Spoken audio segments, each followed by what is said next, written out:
What is going on, everybody? Welcome to Submission Fishing Live Podcast. Hope everybody's doing good out there. Another beautiful Thursday. We got a good show for you guys today. We've got the Southern California surf fishing legend, Benji Kim's going to be on the show. So I'm super excited about that.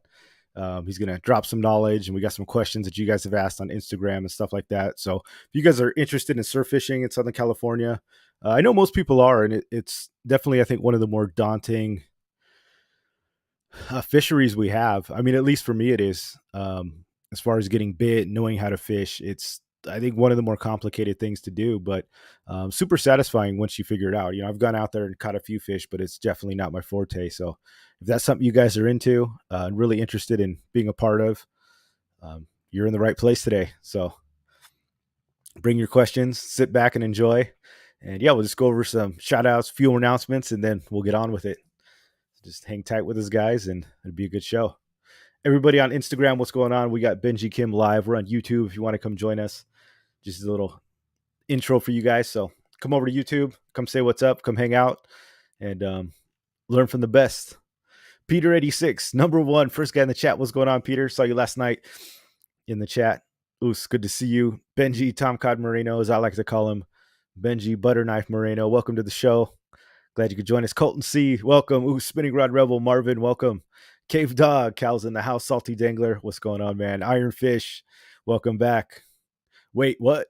Welcome to the show. Ooh, Michael Tran, good to see you. Down in SD, Roy, what's going on, man? Leonard, glad you could join. Leonard, member for 14 months. Thank you, Leonard. That's awesome. Dang, it's already been that long since we had the memberships. That's super cool. Chet Prack, what's going on? Glad you could join us. Corey King, I saw that tuna you got on the submission javelin jig. Super cool. Congratulations on that. Looks like you had a good time out there on the San Diego. Awesome trip. John Escoval, what's going on, man? First time making it to the actual live, but I've been listening to all the other ones while at work. That's awesome, dude. I'm glad you made it live. And yeah, I'm glad you catch the, I get a lot of rewatches too. So it's not as many people make it to the live show, but it's cool that you guys still watch it on the replays. But yeah, I'm glad you can join us. Lalo Fish, welcome. Dinks, what's going on, man? Halibut Man, what's going on, dude? Welcome to the show. Everybody on Instagram, we're on YouTube if you want to join us. Benji Kim's going to be on in a little bit. We're going to be talking all things fishing, surf fishing, all that good stuff. Come on over. I don't think you'll be able to hear his end once I bring him on. You guys won't be able to hear it on the Instagram side, unfortunately.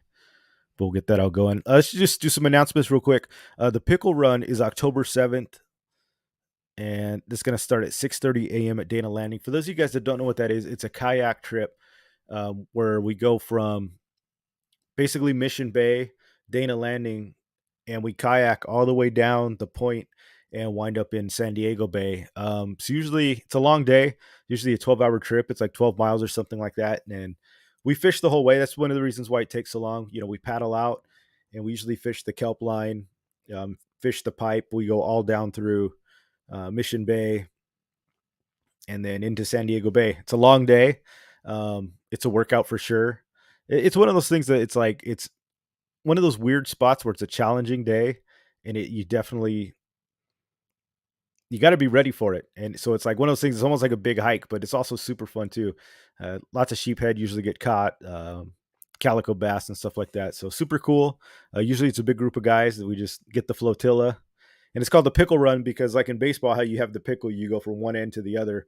We park the kayaks, launch, and then everybody hops in a truck. So you launch from Mission Bay, and then you go back to San Diego Bay. And there's a lot of back and forth with getting people back to their cars and stuff like that. So that's kind of where we got the name. But that's coming up October 7th. If you guys want to know the details, Brian's going to be having a September 20th. He's doing a show. The Mad Max Fishing Club, Fishy Hour does a show, a live show like this one, and he'll talk all about it. So you guys check that out. And then the WTF League. So this is a lot of, if you guys are into competition fishing, especially if a lot of guys were in Spotty Bowl, September 30th. This is done by Eric the Judge Lehman. He is the guy that puts on Spotty Bowl, and he does a lot of he loves putting on tournaments, stuff like that. He's He's just always competing. So he does the WTF league, and what that is, it's a team league, and you have a partner, and there's always just some sort of wacky rules. Either it's a confined space, looking for certain species, or it's the first 1 to 50 fish, an all night thing. He just comes up with all these different things. This one is, I don't have the details. It's based around crankbait, so I think it's going to be kind of a crankbait only thing. I don't know what the species is. Probably spotties. Could be anything. So that's September 30th. More to come on that. But if you want to mark your calendars, that's really cool because they have belts, and when you win, you get a belt. You don't get to keep it. It's like a wrestling belt. You have to pass it on, and they're cool. They're made by Todd Burton Art, TB Metal Art. He's in the chat here. He made this thing. He makes the Spotty Bowl belts, and they're really cool. So you get the belt, and then there's the heavyweight champ. So there's all these different things. So when you win, you have to defend it, or you give the belt up. So it's pretty cool. The belts they get passed around just like a kind of a wrestling league. It's more fun. It's not so much of a dedication like Spotty Bowl. You just go and you pay it's not like a league that you have to join. You pay per event. It's cash prizes and stuff like that. So it's really cool. So I just want to put that on your guys' radar. The Pickle Run, October 7th, and September 30th is the Crankbait WTF League. I know what you call that, tournament challenge. So check that out, guys. Yochinator, welcome to the show. Glad you could join us. Quick question, Pedro Pena, welcome to the show. Can you cast the 10 to 15 gram sumo, and how do you retrieve? Yeah, absolutely. You just cast it out from anywhere. If you're on a boat, a kayak, or even from shore. A lot of these guys fish from shore and do really well. But the idea is to cast it and just let it fall. And what you want to do is pop it. So you would cast it, let it fall, do its thing, reel up or pop it a few times and let it fall. So basically you want to be popping it off the bottom. It'll get bit usually when it's falling down. So steady retrieve works against like pelagics, like Dorado and stuff like that, and sometimes calicos. But if you're going for bottom fish, just let it sink down, bring it up to the water column, and then let it sink down again. And yeah, a lot of these guys have some really good success with that. But thank you for your question. Pohukai, second night in a row. Yeah, dude, saw you yesterday. The 2-for-1. All right, guys. If you're on Instagram, come join us on YouTube. We're going to have Benji Kim come on. I'm going to sign off now. Just wanted to let you guys know we're going live, and hopefully we'll see you all on YouTube. Later, guys. All right, y'all. Without further ado, we're going to bring on the myth, the man, the legend, Benji Kim. What's going on, dude? How are you? Dumb, dude. What's up, man? Not much. It just, long time no see. How you been? That's good, dude. It's been a kind of a whirlwind, huh? Like Yeah, we it has. just met on the boat and stuff. Yeah, I appreciate the positive vibes. I think definitely the angle that I come from is just being able to help people from where I was not that long ago, So yeah, that's super cool. If you guys want to check out, I was on Benji's show yesterday, so he did a live, and I hopped on his show. So if you guys haven't seen that, go check it out. Go to Benji's channel, and yeah, basically this is number 2. He got to ask me questions. Now I get to ask him questions. And if you want the Benji Muto origin story, go check it out. You can go check that out on his channel. See how it goes. So Benji, man, just give us tell us who you are. For the people that don't know, just give us a little intro and what you do, what you're all about. For sure, man. Thank you. Thanks again for having me, man. This is super cool. And just having found your channel a couple weeks ago. And actually, I was going to say, man, that Instagram thing's really smart because I don't think I would have come to this live if you weren't live on your Instagram. So I try to just shout it out a little bit. Yeah, I think people forget that not everybody's on like one platform or the other. So yeah, I feel like YouTube people aren't on YouTube, but people are on Instagram, So yeah, and as I've heard, even though like people have notification, people like message me saying, "Oh, I didn't get the notification." So I think their notification things like screwed up too. To be honest with you, like, I see. Yeah, I'm not too sure. Gotcha. Cool, man. Sorry for that, but yeah, my name is Benji. And I was born and raised in Orange County and spent some time living in South Pasadena and worked in Koreatown after graduating from UC Irvine. But growing up as a kid, I've always been a sports nut. And, nice. Growing up, baseball was definitely my love, like passion. And so You I an was Angels driven up. fan? What's up? You an Angels fan? Unfortunately, No. yes. Oh yeah, I thought you were gonna say no. Unfortunately, yes. Hey, dude, it's not the Padres. So Yeah. down here, all the San Diego guys, I think they've got it worse than anybody. Well, We get yeah, I would say you guys have it. I mean, you guys just don't get as much of the publicity of the failure. You guys are equally failing, but what's really sad is we have a generational talent that the sport has never two seen. of them, Mike Yeah, Trout two of and them. But yeah, we already have Trout locked up. But yeah, Otani, like he's about to leave, man. The dude yeah, wants to win, yeah, and it's just been a train wreck, man. I mean, and I can't even blame them. They've been trying to make moves and stuff, yeah, but yeah. It's a shame. oh man, Anyways, enough of the baseball. yeah, that's so sad, man. This is supposed to be a positive night, dude. Right. But yeah, I grew up loving sports, and so as a kid, I did fish with my two cousins. Andy and Richard, and we started when we were probably like 6 or 7 years old. And so my fishing experience as a kid started off at local park lakes in Orange County, Irvine Regional Park. I lived 2 miles from Irvine Regional Park, and so that's where I first learned to catch large green bass and bluegill fishing contests when we were little kids, probably tying shoe knots and stuff, and Nice. yeah. So and then I grew up going to the Sierras doing trout fishing. Our parents would take us up to Bishop, and we would fish like South Lake, North Lake, Sabrina, and the creeks up there. And so those two things were probably the bulk of my fishing experience as a kid. And somewhere down the line, I just got more and more into sports. So I was like a baseball nut, number one, and then a basketball nut. And my two cousins kept fishing, and I stopped pretty much. And so outside of a couple trips a year, like we'd still do the nostalgic Bishop trips every now and again. But after graduating from high school and college, I pretty much stopped fishing. So from like maybe age 15 or 16 till age 30, like my early 30s, I kind of didn't really do it all that much. That was a big gap. Yeah. Oh, huge gap. And so, that's the thing too, like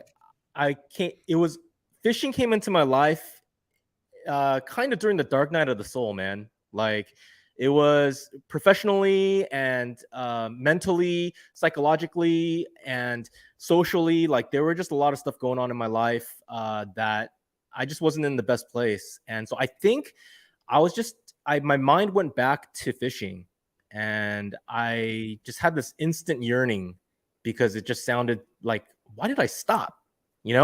Right. And so I really wanted to. One of my cousins, Andy, is like a fishing savant when it comes to like gear, knowledge, like So all he that stuck stuff. with it. Yeah, all the nerdy stuff that a lot of us like, and he was so ahead of the game there. So I actually called him up and said, hey, can you help me get a decent combo? Because I actually never owned a decent like rod and reel, even when I was a kid. So You have the Shakespeare combo. Yeah, probably ugly stick, yeah, like whatever, I don't even know. But he set me up with a Daiwa Soul, which is like a little low profile, it's discontinued reel, but it's a distance caster, bait caster. And he set me up with the Dobbins Champion rod. And so it was like a bass rod. And that kind of led me down the rabbit hole. And to be honest with you, lit a fire under me. And I've just been in love with the sport ever since. And Yeah, that's awesome. And the surf, I had never surf fished, and it was in my early 30s, probably mid 30s, when I'm getting old, man. I'm freaking 45, so I could be screwing up years here. But this was around the time, and you guys can fact check what I'm saying and Google it, but this was the time when they closed down Irvine Lake. And so Irvine Lake had just closed because I think a couple of people had died by falling off the boats. Oh, wow. And so I think after it happened the second time, they had like insurance issues or something, and they closed it down. They just and said so that was my favorite lake to fish when I was getting back into the game. And so I was like, dude, where do I fish, man?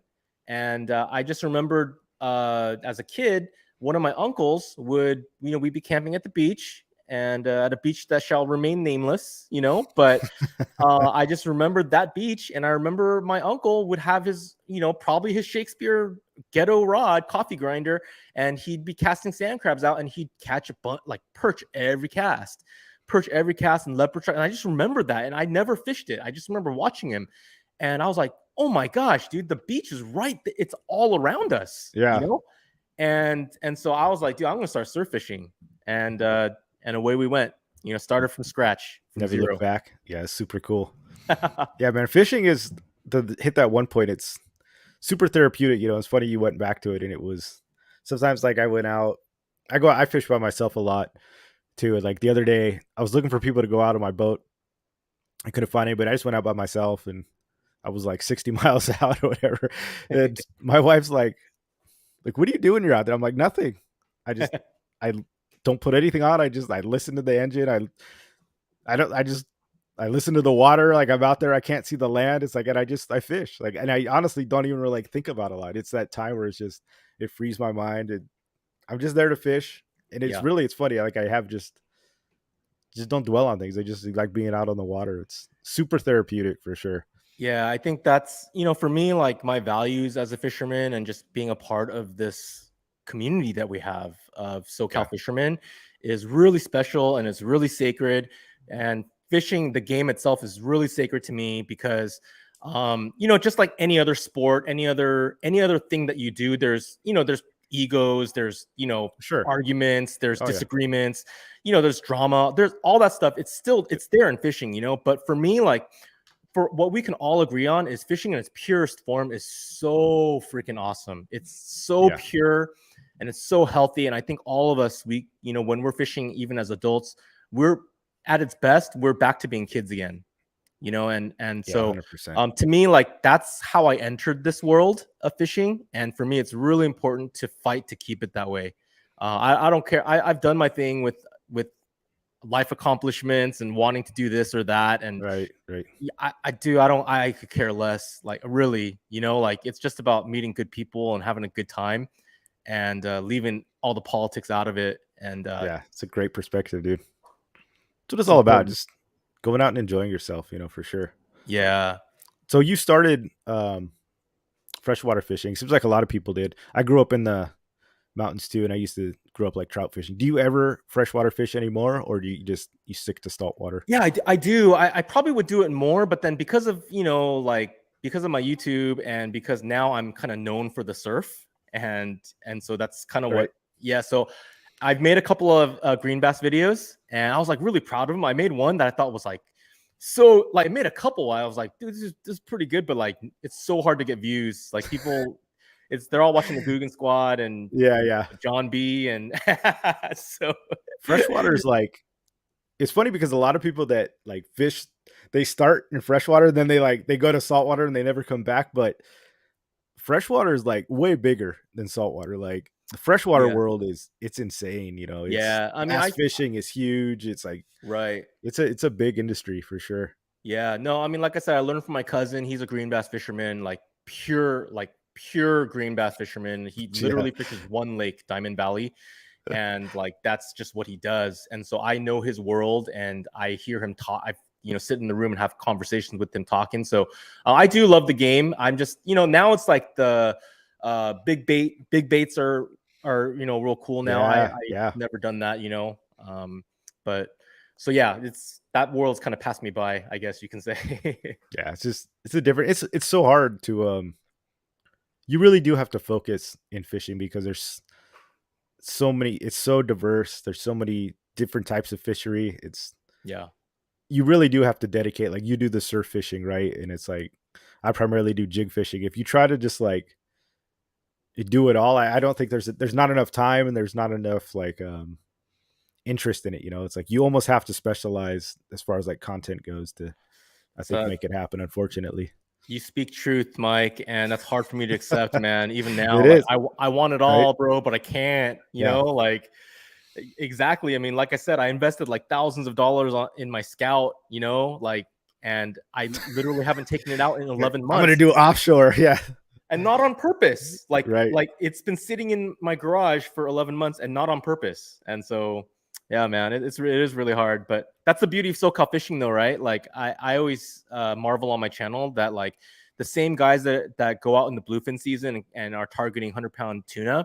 I'll see those guys at the local ponds during trout season, like stock trout season, Oh yeah, and yeah, yeah. and they're fishing 2-pound mini jigs, and Right. I just love that. I think that's so cool that It just shows you like we just love fishing, man. We just want to scratch that itch. It doesn't matter whether it's like stupid stock trout or 100-pound tuna. We want it all, you know? Oh yeah, it's like wherever I go, it's like I bring a rod, or if I travel, it's like I tell my wife, no matter where we go, like she'll be like, "Oh, we're gonna go see my family on the East Coast or whatever." It's like, "You're down for that? I know you don't want to go." I was like, "Hey, you don't.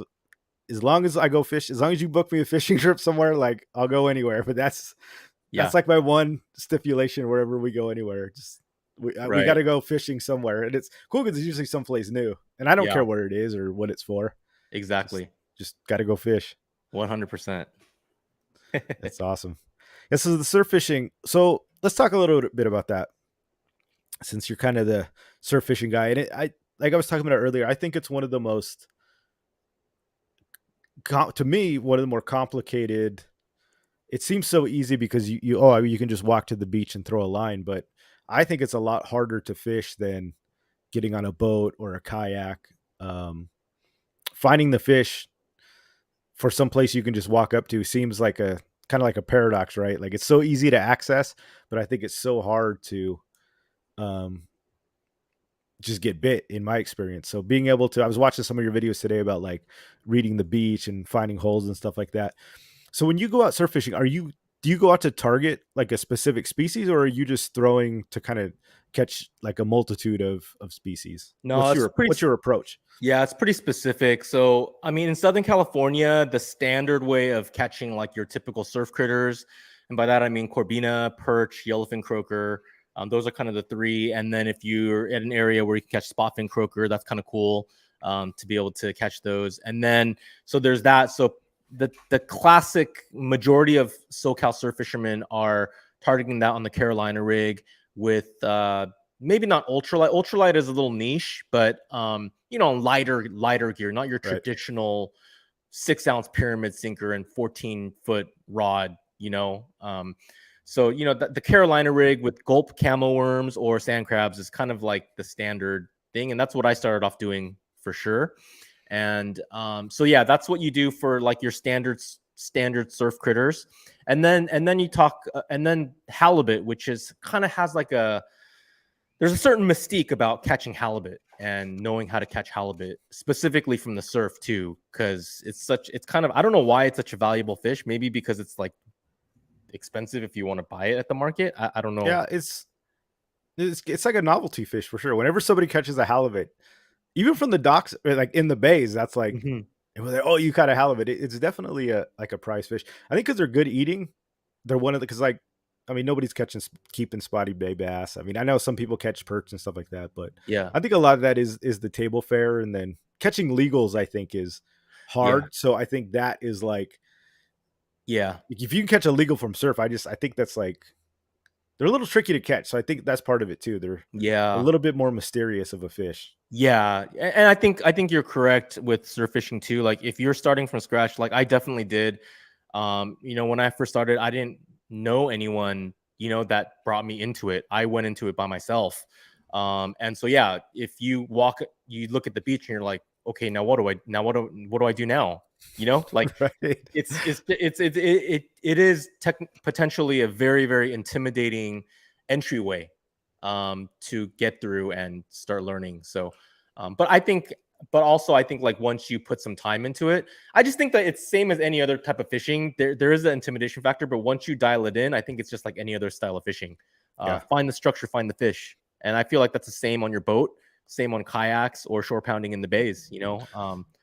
Yeah, So talk about that a little bit. You say it's find the structure, find the fish. I mean, that's the yeah. most probably truthful thing you can say. Even in the middle of the water, you're looking for patties, and rocks, you're looking for rockfish, spotties, you're looking for grass and piling. So when you say structure, like what is structure in the surf? How would Well, you define that? yeah, the thing about structure is an extreme. So when we say structure, when it comes to reading the beach, it's an extremely general term. Like it can literally mean anything. And so, don't be like it's just a word that's easy to throw out while we're talking. And so it could be as small as a little scallop in the sand, like literally the size of your hand. That could qualify as structure. And it could be, it could be your classic structure would be a hole. So, like a good example of a hole is if you're swimming at the beach and you see like someone running up the beach, running into the water, and then as they're running in, all of a sudden they're feet deep, and then the next second they're like chest deep, because they fell into a Yeah. hole, right? Or a trough, that's just classic beach structure. And if there's really shallow water and there's a pocket of deeper water, where are the fish gonna, think like a fish, where are the fish gonna hold? you know Yeah. and then obviously there's the whole idea of, okay, there's a hole, well, which side of the hole are the fish going to be at? Well, where's the current moving? Is the current moving south to north? If the current's moving south to north, then it's possibly pushing bait from south to north. So i would target the left side of that hole, because fish are probably going to be at that side waiting for Right. food to Waiting get for him to come up. pushed into them. Yeah. And so it's just little things like the process of but I think it's something that I think you hear a lot of old timers say for any style of fishing is time on the water is everything. And that's for any style of fishing. And it's 100% Of true for course. surf fishing. Yeah. You just got to put time on it, man. Like Mike, you're would you say you're primarily a spotty fisherman in the Bay?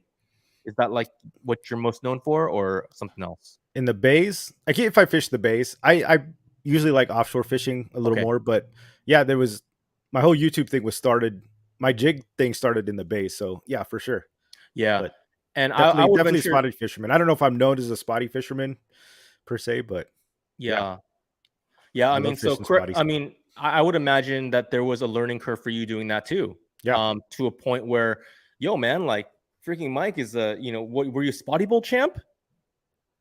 No, Or I've won some of the spotty bowl the um the rounds. So you have got it. like the first place. Yeah, but I mean, I still got Dude, those flags, man. You still got to beat 40 something people, yeah. So exactly. yeah, it was a big thing. You Yeah. don't do that the first week you go out fishing, like you need to dial in your body of water and figure out how it fishes at certain times, certain tides, and certain water levels. And you're going to fish different structures, different docks, I'm sure different pilings, and throw different things depending on whether it's daytime, nighttime. So I mean, that's the same thing for surf fishing. Is you have to love it enough to invest time. And I don't think, like not everyone wants to catch, not everyone wants to fish, Oh yeah. So, but I love fishing, man. Like, of course we love catching, but this sport's called fishing and I love fishing. Right. Right. I love dreaming about the hunt. I love just the process of, I even like appreciate a 4-hour skunk to have a 2-hour wide open moment, or like a 30-minute window of wide open. Yeah. Like it just makes it so rewarding. Yeah. And I've talked about that on the show. It's like I've had days where it's been so slow. That one fish is like almost just as good as catching like on a wide open day where they're just like you're catching every cast. It's like when you've gone that grind and you finally get that bite and bring one in, it's almost as enjoyable, even though you spent just like hours and hours looking for them. It's yeah, just a different kind of like, it's almost like a relief. yeah, It's such a grind. That's cool. That's cool for that sure. structure is like that you bring that up. And I wanted you to talk about that a little bit just because it's when you hear the word structure, we usually think of like a tree in the water or a Yeah, rock in the water or an actual physical structure. But a structure, like you're saying, can be just a hole in the sand or a sandbar, just a deviation in the, geography of the surf. That's right. cool. Right. Yeah. So I mean, I think and that's the thing where it's so intimidating, because you go out, say that you randomly decide to go to the beach. You didn't look to see what tide it is. You just randomly went out. It could be pounding, right? That same beach might be ultra calm in 2 days. Right. So they're like, it's, well, how did you read that? Well, if it's super pounding that day, I can't read it either, like Interesting. it, So do you have like do you plan your days when you fish, or what's like your perfect day? Do you go out like, because some people's kind of philosophy is I fish when I can, I don't really look at the days. Do you plan days you're gonna fish, or do you just get out there whenever? I mean, I try to plan. I'm always on Surfline. I think Surfline's one of my favorite apps, and just looking at what I think I'm supposed to be looking at, and just trying to figure it out, and hone in. Because when I first started surf fishing, dude, Mike, I was fishing like 3 to 5 times a week. I drop my kids off at school and I go And you straight to went? the beach. Yeah, Yeah, hell yeah. just straight right to the beach, and then like it'd be like 2:20. I'm like, oh crap, I'm gonna be late to pick them up. Oh my gosh, So you're just there all right back day. Yeah. but I was doing that almost every day. Like I was so addicted to it. And like I didn't know what I was doing. I was just fishing every day and dreaming and hoping. And I didn't really know what I was doing. It was just quantity, right? It's just the shotgun approach, right? Like Yeah. something's got to hit eventually. I'm not like that anymore. I think I try to have more of a sniper approach, and I just don't have the same kind of energy to fish like that. So I am trying to hone in and choose my days wisely. And so with surf fishing, I'm sure it's like Maximize that it, with yeah. other things, with your with other Yeah. styles of fishing too. Yeah. I always try to like it depends. Like if it's a day, it's the only day I can go, I just go. But if I can plan, yeah, I've definitely looked at windy and looked at tides and been like, if I was gonna go tomorrow, but the next day looks better, I might push it to go the next day where it looks better. Yeah, for sure. Yeah. Yeah. So yeah, man, exactly. I'm like, so for the surf, for me, like when it comes to halibut fishing and throwing jerk baits like Lucky Craft, yeah, I'm looking, literally the structure I'm looking for. It's different from other critters. Like what you want with halibut is you want to find reefs. And the way you find reefs, like one way to do it is go on Google Maps or Google Earth on satellite, and Yeah. just cruise the shoreline and see where some of that structure is, and then hone in on where those beaches are. And then number two, you got to go out at a low to negative tide. Ideally, go out like at a -1 or -2 to Oh, see what the interesting. contours of that beach is like. And it's amazing. You learn so much. It's like a cheat code. Like when Right. it's high tide, Right. you Yeah. don't see any of it. Right. But you just have to invest that one trip where you might not catch anything. You just want to see it. You So know, you're not necessarily fishing the low tide. You're just looking at the oh, ground and the I, structure, and then I, coming back at high tide.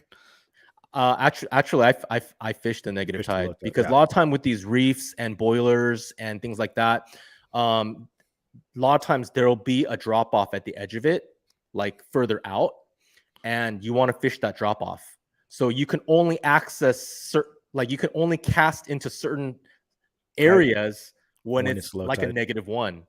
Yeah. Otherwise, there's just no way. Yeah. And so I would venture to guess, and again, this I could be wrong.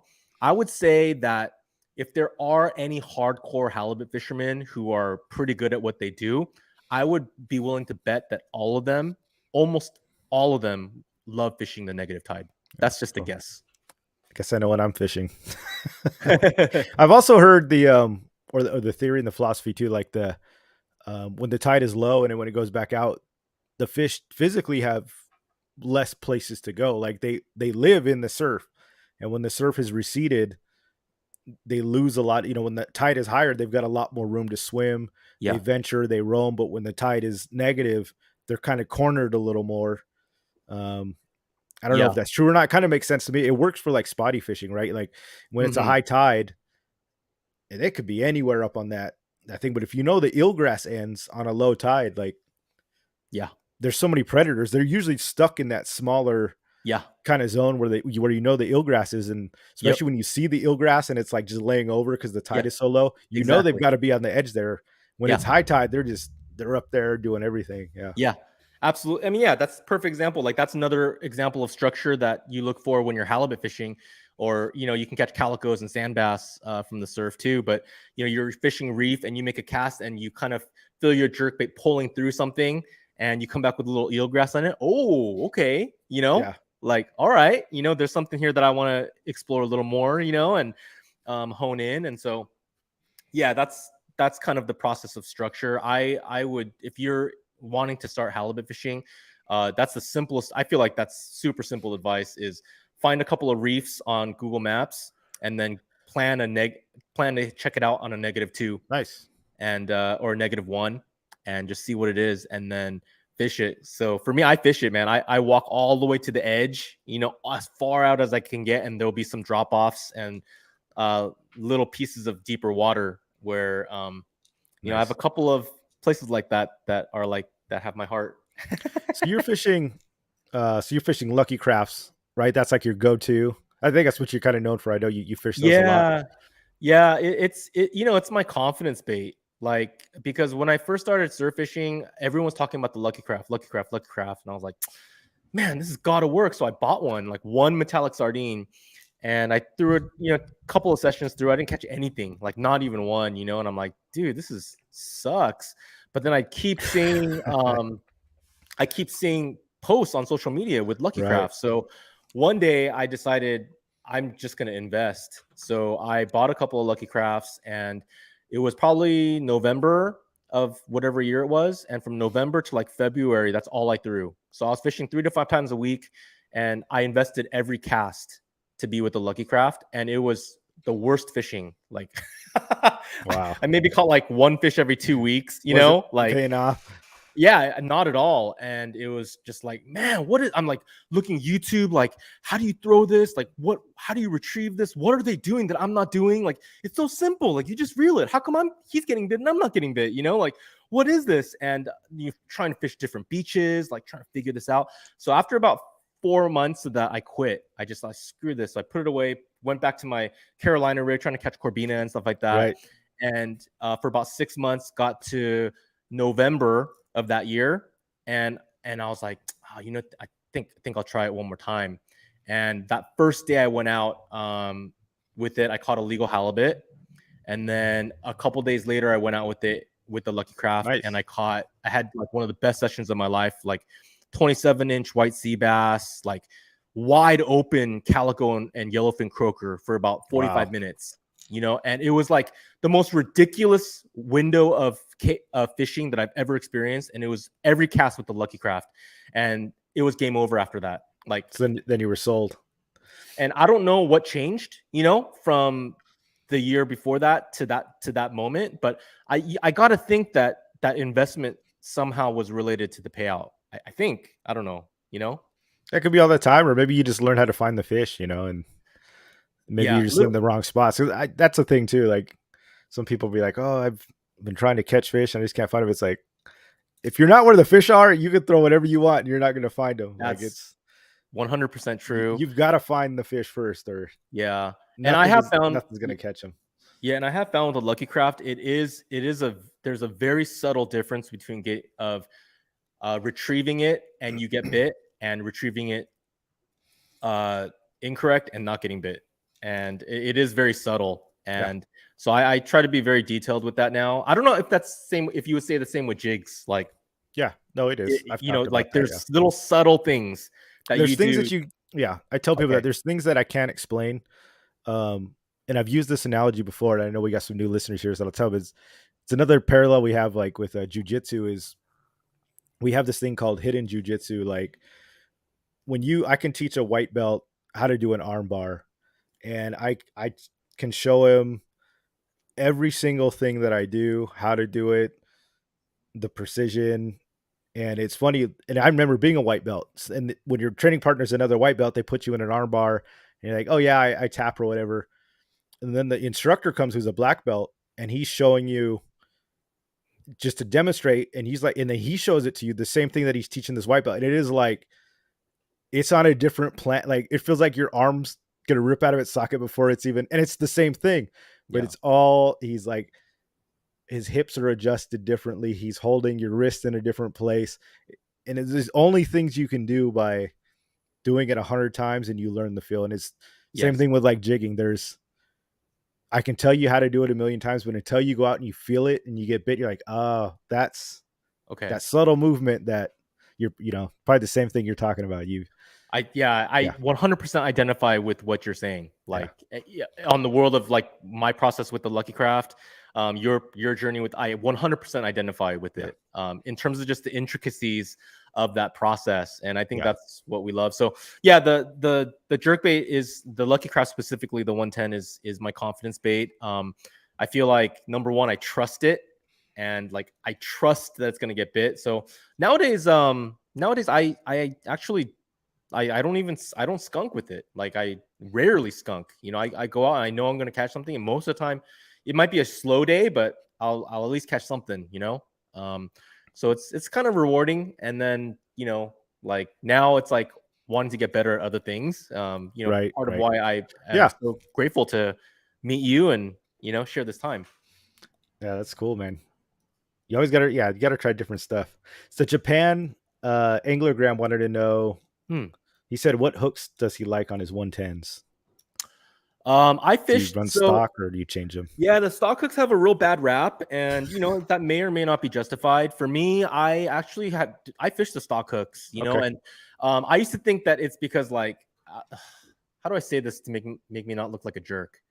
Okay, well, if it makes me look like a jerk, it does whatever. I That's used all to right. think like everyone complains about bending out the stock hooks on bigger fish, and I'd be like, and I was like, dude, man, like even when I caught like my 32-inch white sea bass, like I didn't bend out the hooks, like I was like, dude, what is? And I was just thinking like these guys are not setting their drag properly, but that may or may not be true for some people, but for sure the stock hooks are soft. And part of the reason why I have better experience with the stock hooks is because the rod I like to use is a little softer. And Yeah, that's what I yeah. realized. Not everyone is using a soft tip, And so if they're pulling with a little bit more rigid, less parabolic rod, you're putting more force on the fish. So Japan Anglogram, thanks for the support, brother. And I fish the stock hooks, and then when I trade them out, I use the ST41. It's a ×2 owner stinger treble. Okay. Size what is it? Size 6. Size 6, and I think it's ST41 or ST46. I'm not sure, but I I've do the got another ×2. nice. I have another question. So this is nobody asked me this, but this is like a debate. I went down to Dana Landing and people were debating over this is do you take the middle hook off of the center or do you leave it on? These two were like going at it. They were like two employees at Dana Landing. They were like, you should never run the hook. That's for pike and big fish. And someone's like, oh, I always use the middle hook in case you get bit in the center. And I don't know why this one is gone. I think I usually leave them, but I took this one off for some reason. But do you have a stance I on the don't. 3? No. I'm super like not. I mean, I do have. There is one thing that I do where you can mod the Lucky Craft and use like storm suspend strips, little lead weights to weight it. Oh, And with interesting. that particular mod, I do take the middle hook off, but I don't fish it like that very much because I don't need to, given the places I like to fish. But so standard, I keep all 3 on, and for me, my thinking is one more hook, one better hook possibility of getting a hook set. Right. I just want to catch a fish, Yeah. man. So it sounds like you're just fishing them out of the box. You're not really To start, taking hooks off. You're not changing hooks and the only thing I do is I take the split ring off the nose. okay, yeah. Because I like using the clip. tactical angler's clip to Yeah, do that. So I take the split ring Same off. thing. Yeah, Yeah, there you go. I guess it's a necessity. Those clips are game changer, dude. Like it's crazy. I've been preaching those things for a while now. Oh, it's just super convenient. I mean, That's what Tret was asking. Do you fish the clip or tie straight on? I think you just answered the question. Yeah. Dude, you got to use a clip, man. Like I don't even swap out lures that often. I'll when I go out to the surf, I'll take 3 or 4 Lucky Crafts tops, and if I have a hot bite, I don't even switch up once, Right. But it's just convenient to just 100%. I use clips for everything. I mean, yeah, that's super cool. I know everybody has everybody here's got experience with Lucky Craft. What's interesting too is like I think so. You're obviously you're not fishing like that far out. I think traditional surf fishing is like 14-foot rods. People are bombing like 8 ounces of lead out, like way past the surf. That's not really what we're talking about here, right? No. Well, if we're talking specifically halibut fishing, and then now like it's crazy to me that we can say halibut and white sea bass fishing, but that's the day we're living in today. Is there are just a lot more white sea bass around, and so yeah, with that stuff is nearshore reefs and structure, specifically reefs and rocky areas, like those types of areas. It's right next to you. Whenever you can reach that casting distance. I've caught halibut in like 2 feet of water. Like super Right. like it was like a pool that shouldn't be holding a halibut and did. And I've caught a legal halibut in like 3 feet of water. So for me, like no, it's not going like far out necessarily, but sometimes it is. Like, dude, I kind of do some sketchy stuff, you know, like that's what you got to do. Like, it's in the surf. Like all the great fishermen I know, like they're willing to do like some crazy stuff sometimes, and so I kind of want to be like them, you know, Right. like my friend Paul. I don't know if you guys know him. He's a legend, man. Like I'm no legend. Like Paul is a legend. I don't know if you guys know him, Aquasassin on Instagram. I have Seriously, to like look one of him the up. best fishermen that I know. And he was like the one I was trying to like I was idolizing when I first started halibut fishing. But this guy, like, he will dress up in a wetsuit, and then he'll literally like wade out this high, like literally this high. Wow. And what kind of So reels are you using? it's some Shimano. I literally asked him that. And does it We hold fished up? together. Yeah, That's yeah. crazy. We fished together like a week ago. So I literally asked him that, like, dude, like, because I know he's not using a Van Stall. I know he's not using a sealed reel. Right. And I was like, dude, how did your reel? I forget that it was a Shimano reel. And he's like, oh, it's fine. Like, he said it's good. And I mean, dude, but yeah, he literally like has stories where he's fishing like this deep, or he'll go this deep or this deep to get to a boiler that no one would ever dream of standing on, you know. Wow, that's But crazy. you know, he's so that's you know, and then you see pictures on social media of certain people who are consistently catching certain types of fish, and you got to realize that a lot of times they're doing stuff like that. You know, Yeah. they're Yeah. yeah. So You gotta fish it to lose it, man. Or you gotta the only time you're gonna get those fish is if you're fishing where everybody else is fishing, it's high likelihood it's already been fished. You know, sometimes you gotta get into those funky ass places where people aren't willing to go. You know, that's where you find one them hundred because percent, they're man. untouched a lot of times. 100%, Yeah. dude. Yeah, for sure. Yeah. So the one thing that's interesting, like, so you're the conception is that casting far, but this is not what we're talking about. Do you fish like do you kind of time the waves to be between? Are you like I think that's where some of the confusion I had when I first started was like I was just kind of throwing it and then like the wave like picks up the lucky craft and I'm reeling it in. Like it's not even doing anything, it's just tumbling in. Yep. Are you kind of timing the waves and fishing in between to hit that pool Yep. like in the middle of them or kind of Yeah, walk me through that 100%. process? And and a lot of that too, Mike, has to do with the day that you're going out. Because if you're going out where there's the waves are Short strong intervals, and yeah. there's a lot of waves, you know, like it's really hard to fish. Like, period. I don't care who you are. Like, seriously, like I don't care who you are. If you go on a wrong day, you're gonna struggle with the lucky craft, you know. Like so I'm looking literally like my dream day on the surf. I'm looking for 1 to 2 foot wave height, a 1 to 2 foot surf, and 15 to 20 second Yeah, nice long intervals. interval. Yeah. Yeah, 15 to 20 second interval from all three buoy lines. You know, if it's like long time between sets, and then KJ, which is wave energy, KJ under 100. If I see KJs in like the 60, 70, or 50, and all those things are lined up, like I start getting super excited. And Okay. and those are the days I go out and you go out to the surf and you're like, dude, it looks like a lake, you know? And wow, I have like 10 seconds in between this wave and the next where it literally looks so calm. And I know that I can swim the lure the way I want to swim it. Right. And Right. it doesn't, yeah. And so yeah, to answer your question, yes, though, whenever there's waves, you want to cast over the wave that's coming, and then give yourself like that little window of calm I to do see. it. And then actually, I've gotten bit a lot when I cast over the wave and then the next wave catches up. I've gotten bit a lot like when the next wave comes. I feel like there's some fish that ride those waves Oh, in. interesting. I mean, I've seen videos, yeah, like Corbina like swimming in the waves, that's Yeah, crazy. yeah, for That's sure. cool, man. That's good stuff. And then Sammy, he wanted to know, hey Benji, have you tried to throw submission jigs in the surf yet? Hey Sammy, dude, appreciate you. I met Sammy at one of the trade shows earlier this year. I think it was PCS or Bart Hall. And so, but he's Okay, always yes. like, He's a slayer, dude. yeah, dude, Yeah, yeah, he went dude. out on our trip, like I do the submission at Sea Trip, and yeah, you got like yellowfin and Ooh, even every weekend he's out there just crushing sick, like spotties, like no problem. awesome, And he dude. fishes my jigs a lot, so that's why I love Yeah, him too. He's good always stuff, man. posting the pictures. Yeah, good stuff, Sammy. I appreciate the comment, man. I haven't fished it yet, but someone gave me a couple of these. I don't know who, Nice. but my But you have fished jigs in general, right? yeah, I have limited experience, but I have thrown jigs. And I'm actually like really intrigued because I've had some success.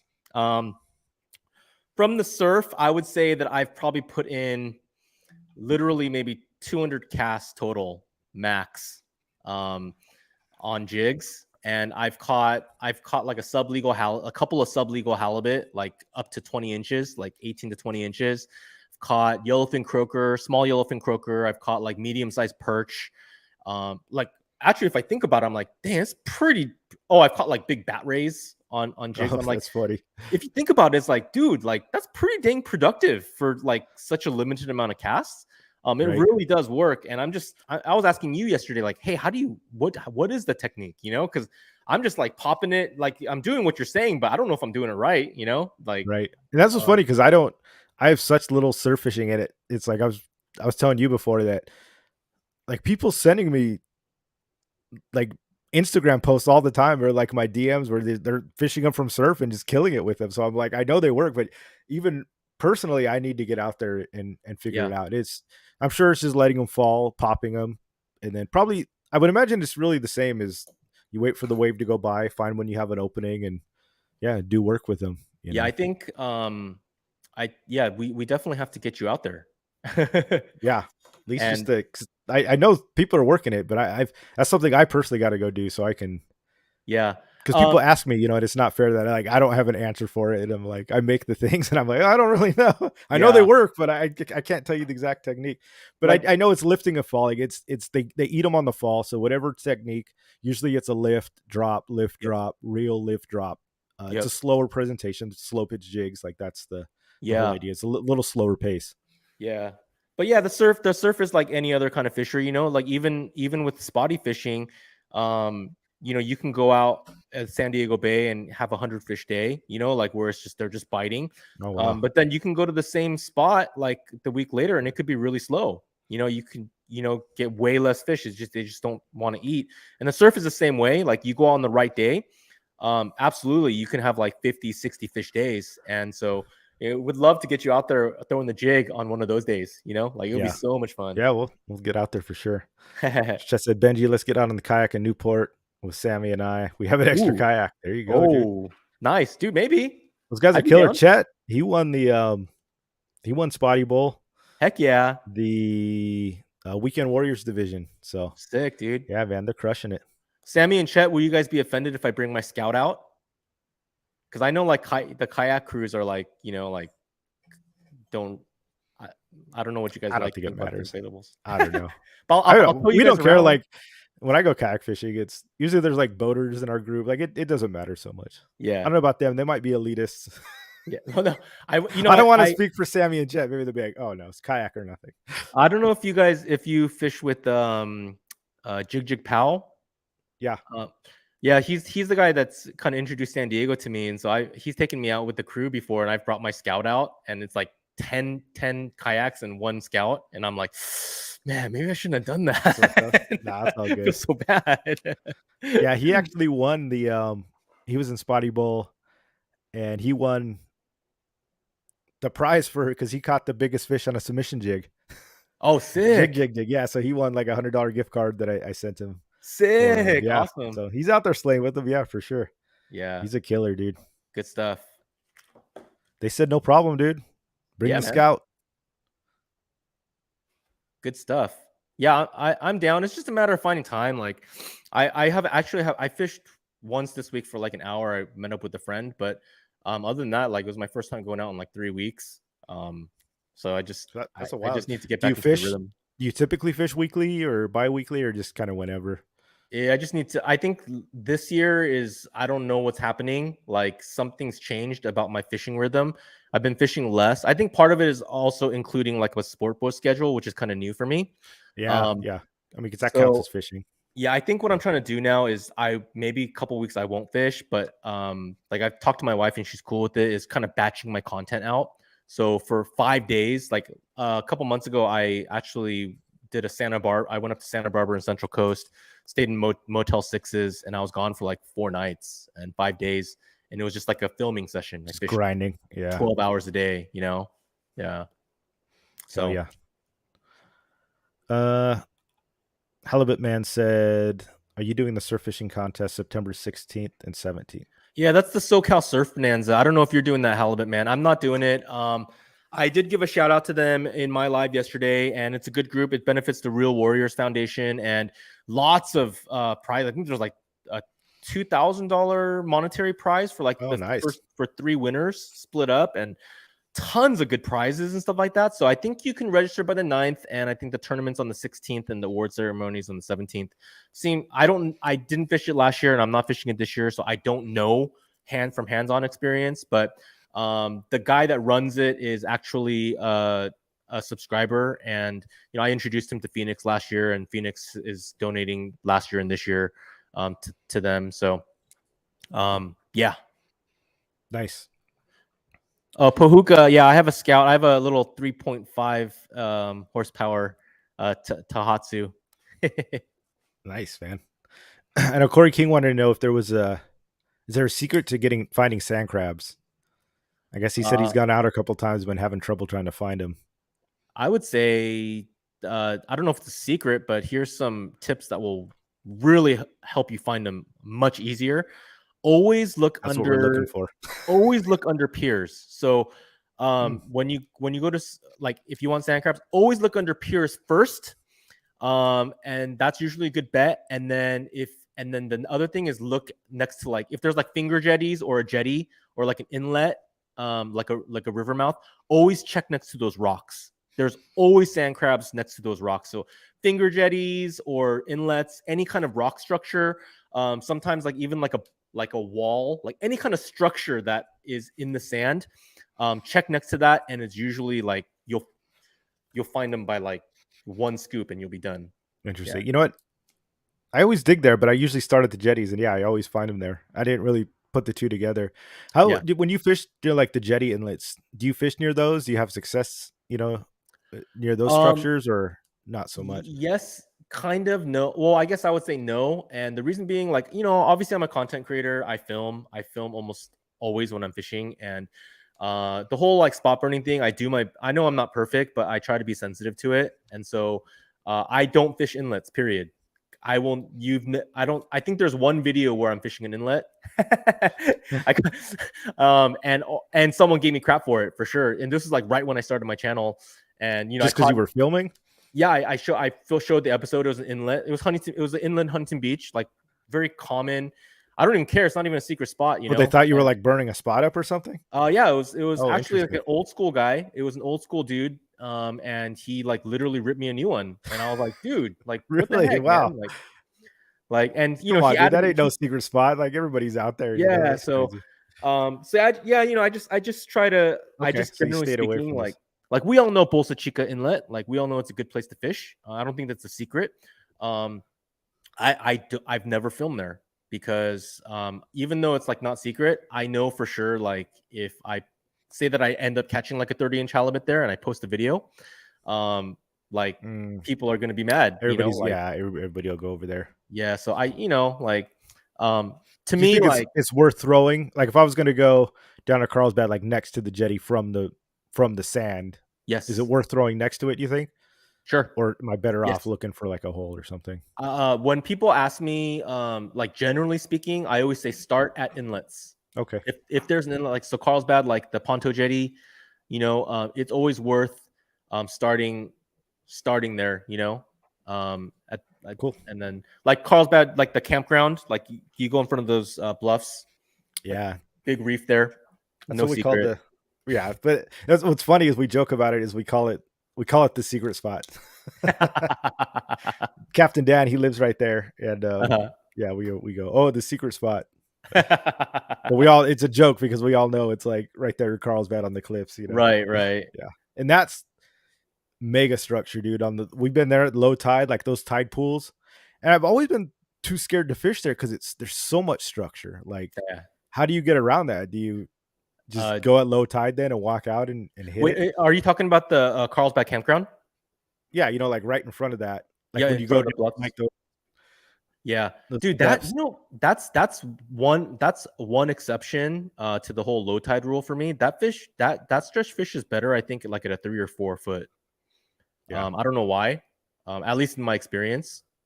Who knows? Maybe like ultra negative tide, it's super good. But yeah, how do you like? Yeah, like That's the thing. Like, Terramar. That's what I'm talking about. Like that Terramar area is just like yeah, that's what we call but the secret spot. But it's just like it's so hairy, dude. Like I've been there at low tide for the tide pools, and I'm like, how could you ever fish this? Like it's almost too much like snaggy stuff. I mean that I would imagine like with the Lucky Craft, we have troubles on. So when we're fishing heavy structure like that, I lost a lot of lures in the beginning. Yeah, But honestly, I didn't. I think one of the things that helped me get over the hump with getting bit on the jerkbait was had to stop being afraid of losing it.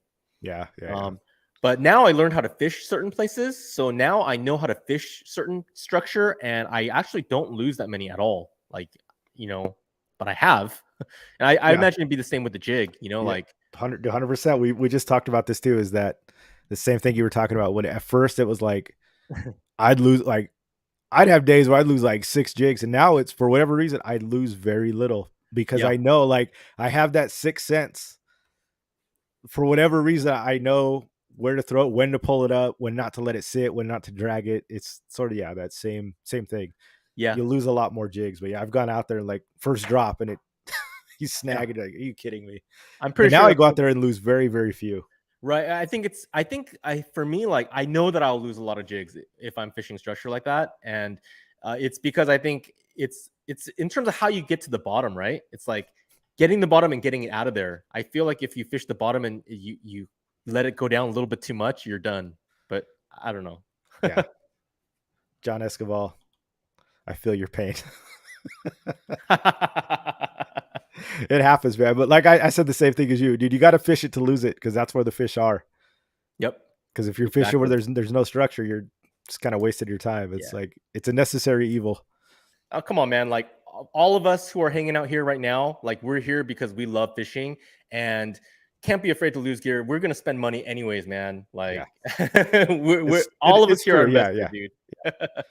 Usually it's like if I've caught a fish or two, it's a little easier to take. But like when you got that fresh one Yeah. out of the box and it's like you hadn't caught anything on it and it gets snagged, you're just like, oh my god, are you serious? Yeah. It's still annoying. It's so annoying. That's cool. I used to say micro jig for 2 weeks. Yeah, dude, that's where it's at. Impressive. Yeah, I've seen those jigs. Like people show me picture where they're just like Pour up. 50 fish deep, and it's you're starting to see like the lead shining through like the paint and stuff like that. That's That's awesome. super cool. Yeah. Yeah. Right, Benji. I don't want to take too much more of your time. I really appreciate you having you on. Or anything. Is there anything you want to plug where we can find you, or anything you got going on? No, I mean, if you guys want to check out the channel, it's Benji Kim Fishing. I think one of the things that I love to say is if I can catch a fish, you can definitely catch a fish. And I tried to not be like the type of fisherman that's like I'm not like anything special, and I'm not gonna make any bones about it. I don't need to be special. I love the game. I love the hunt. I love the process. And if I learn anything, I'd love to pass it on. And so that's what the channel's all about. Surf fishing is probably what I'm most known for, but I'm trying to learn how to do the offshore thing. Yeah, that's where we And met out on a boat. Yeah, sport yeah, boat. yeah. So just trying to put my time in, try to take my lumps and put my time in with that, and hopefully, get some reward out of it. But I love all Yeah, types of we'll fishing. have to do a trade. I'll take you out on my boat, and you can take me out surf fishing. I love that. We'll teach each other. Absolutely. Well, definitely, I'll hit you up for the surf, man, and would love to do a session with you. Yeah. So YouTube, Instagram. You anywhere else or Those are the two cool? most. I'm most dedicated to YouTube because that's just what I'm trying to build. I'm committed to building. Instagram, I not as active, but again, that's where we're all hanging out. So I do a lot of messaging on there. If you want to message me, probably Instagram is the way to do it. Nice. Yeah, and you go check out his YouTube channel. I mean, super good. I was on there today watching. I was watching the whole one about finding the holes and it was like a big tutorial you did, and it was really good. So I really appreciate that. Trying to do some show prep, get into your mind a little bit. It's good content, so go check it out, guys. This is just a sampling what he talked about today. He has really in-depth stuff on his YouTube channel. Like you can literally go sit and watch a 20-minute video where he's pausing it, showing you with arrows exactly where to throw, and that's super invaluable. And it's like we talked about, it's just kind of a guideline, and you just got to go put time on the water, Yeah, time on the water, go out man. there and do it. Yeah, and you make a cast and you get bit. Remember that spot. Remember what you were doing, and rinse and repeat. We just said find some retired dude and you'll never have to go fishing alone. Right.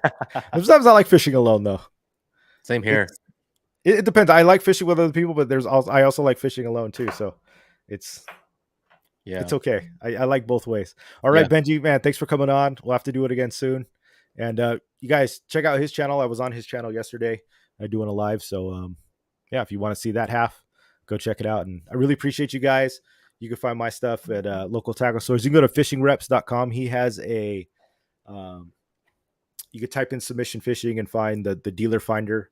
He's our rep. And if you can't find him there, you can get him on submissionfishing.com and check out some jigs. And we'll see you next time, guys. Thanks for joining us. Later.